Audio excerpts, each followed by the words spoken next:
এ যেন চাঁদপুরের খুদে মেসি।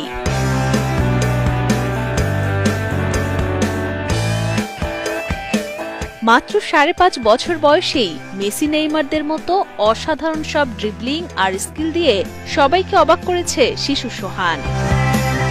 আমি দেখি নাই যে এরকম বল নিয়ে কেউ খেলাধুলা করে, আর ওর চাইতে বলের ওজন বা বলটা অনেক বড়, পুরোই একেবারে ব্যতিক্রম আর কি আমাদের মতলবের মধ্যে ছেলেটা। বাবার কাছ থেকেই ফুটবল খেলা শেখার হাতেখড়ি সোহানের।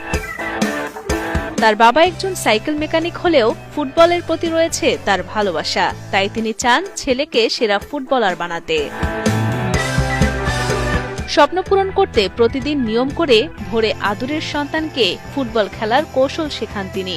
এই অল্প বয়সেই হেডিং, ড্রিবলিং, স্কিল, বল কন্ট্রোলিং এর মতো ফুটবল খেলার বিভিন্ন কৌশল একে একে রপ্ত করেছে শিশু সোহান। খেলাধুলা আমার ছেলেকে আমি নিজেই শিখি, এমনকি ওরা চাই বাংলাদেশের একদিন ভালো ফুটবলার, বাংলাদেশের যাতে নাম হয়।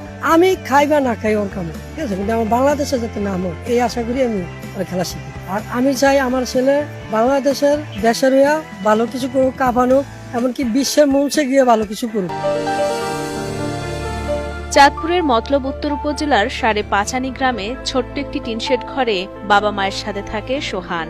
স্থানীয় একটি স্কুলে কেজি 1-এ পড়ে সে। তার বাবা সোহেল প্রধান অন্যের বাইসাইকেল ছেড়ে যা সামান্য আয় করেন তা দিয়ে কোনো রকমে সংসার চালালেও আর্থিক টানাপোড়েনে ছেলেকে একজোড়া ভালো বুটও কিনে দিতে পারেননি তিনি।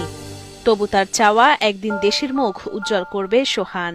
আমি আমার বাচ্চাকে অন্তত ক্যাশ বা সরঞ্জাম আমি দিতে পারি না, আমার ওই তৌফিক নাই। আমি ৫০০ টাকা কামাই, এটা দিয়ে আমি সংসারই চালাবো না ক্যাশ জুতা কিনে দিব।